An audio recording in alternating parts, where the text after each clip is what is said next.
Assalamualaikum warahmatullahi wabarakatuh. Sahabat dakwah. Kali ini, sahabat dakwah akan mengisahkan kisah Nabi Sam'un Al-Ghazi atau dalam legenda menyebutnya Samson. Tonton video ini hingga akhir. Allahu Akbar, Allahu Akbar, Allahu Akbar, Allahu Akbar, Allahu Akbar. Kisah ini berasal dari sabda Nabi Muhammad SAW yang menceritakan tentang seorang nabi yang hidup di zaman Romawi yang bernama Sam'un Al-Ghazi. Sam'un Al-Ghazi adalah nabi dari kalangan Bani Israel. Sam'un atau dalam Alkitab Nasrani disebut Samson merupakan salah satu nabi yang diutus Allah kepada Bani Israel. Dari Abi Dzar radhiyallahu anhu bahwa Rasulullah SAW bersabda ketika ditanya tentang jumlah nabi. Jumlah para nabi itu adalah 124.000. Lalu berapa jumlah rasul di antara mereka? 312. Hadis riwayat At-Tirmidzi. Pada kitab Kisahul Anbiya dikisahkan bahwa Rasulullah SAW tersenyum sendiri. Lalu bertanyalah salah seorang sahabatnya, "Apa yang membuatmu tersenyum wahai Rasulullah?" Rasulullah menjawab, "Diperlihatkan suatu hari akhir ketika seluruh manusia dikumpulkan di mahsyar, semua nabi dan rasul berkumpul bersama umatnya masing-masing, masuk ke dalam surga.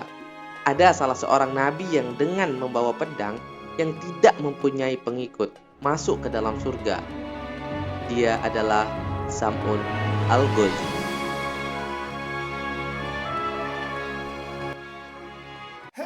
Mari kita mulai kisahnya.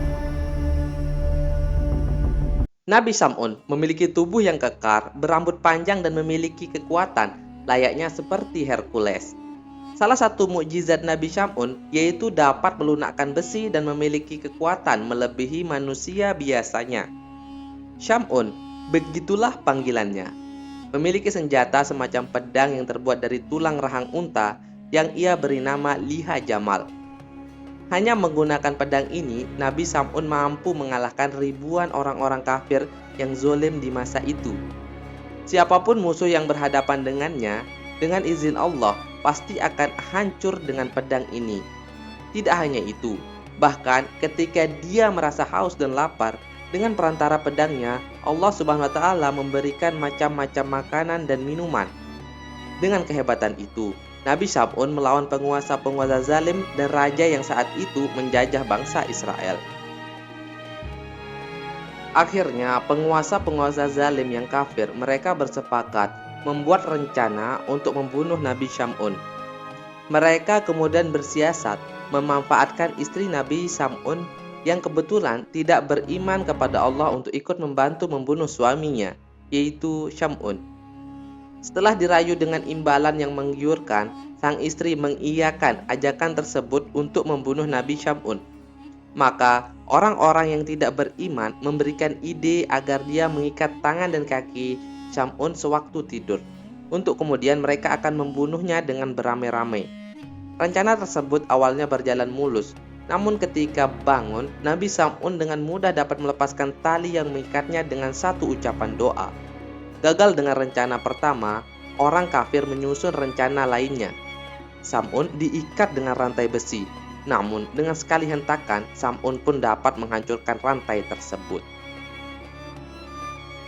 Karena segala rencana gagal untuk membunuh Nabi Sam'un, karena memiliki kekuatan yang begitu kuat, sang istri yang sudah diiming-imingi imbalan yang begitu menggiurkan, akhirnya sang istri bersiasat merayu suaminya dengan bertanya, "Kamu ini kan manusia, pasti suatu saat mati juga. Tapi apa dan bagaimana kelemahanmu?"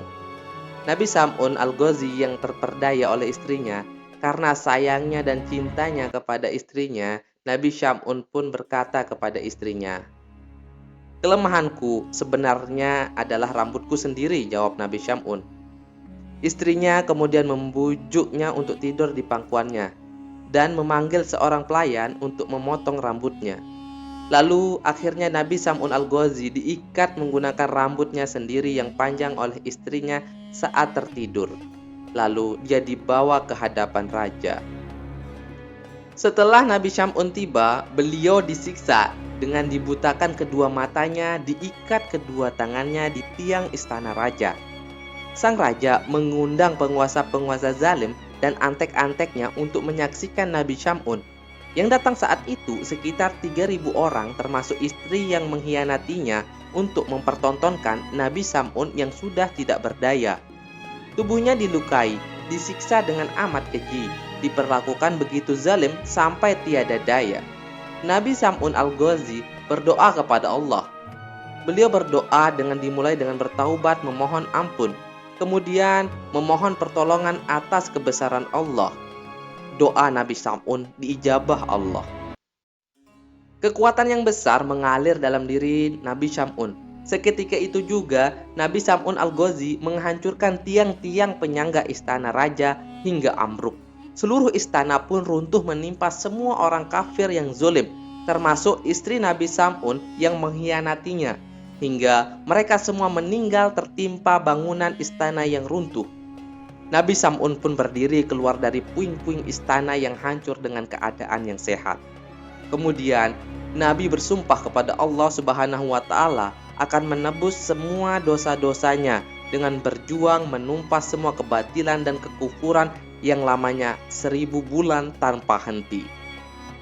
Ketika Rasulullah selesai menceritakan kisah Nabi Syam'un Al-Ghazi yang berjuang fisabilillah selama 1000 bulan, salah satu sahabat Nabi berkata, "Ya Rasulullah, kami ingin juga beribadah seperti Nabiullah Syam'un Al-Ghazi." Kemudian Rasulullah SAW diam sesaat.